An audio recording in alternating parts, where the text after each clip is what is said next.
Uniform civil code के हिमायती थे।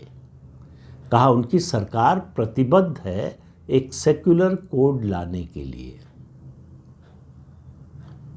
और बड़े स्पष्ट शब्दों में कहा कि हम ये ले आएंगे। ये संविधान की भावना है, ये सुप्रीम कोर्ट कई बार निर्देश दे चुका है।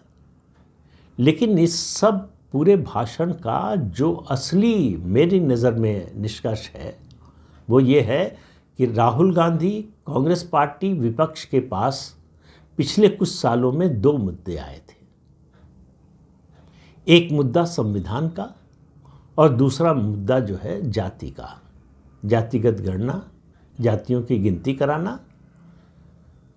याद रखिए, ये जातियों की गिनती का सिलसिला भारत की संस्कृति का हिस्सा नहीं है, ये अंग्रेज़ों ने शुरू किया था।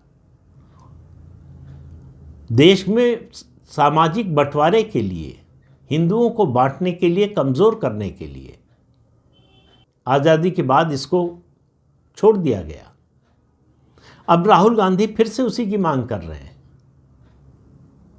बार बार बोलते हैं, संसद के अपने हर भाषण में बोलते हैं कि मैं जातिगत जनगणना करवा के रहूँगा। क्यों करवा के रहेंगे?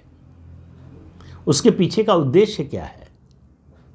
ये जातिगत जनगणना का जो मुद्दा है, ये जॉर्ज सोरोस की टीम की स्कीम का हिस्सा है।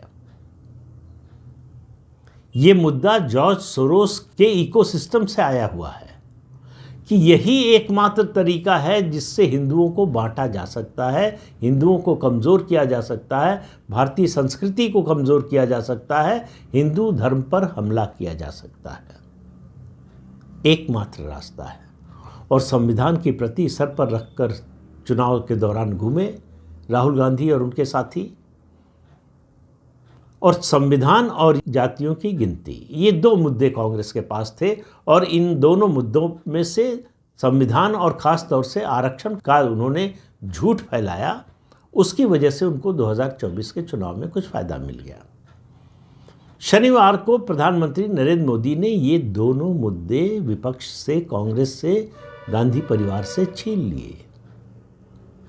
इन मुद्दों पर उनकी कोई क्रेडिबिलिटी नहीं है, साख नहीं है। ऐतिहासिक तथ्यों के आधार पर साबित कर दिया कि ये परिवार और ये पार्टी तो हमेशा से हिंदू धर्म के खिलाफ रही है, संविधान की भावना के खिलाफ रही है, और उसके अलावा देश की एकता और अखंडता को खतरे में डालने वाली रही है।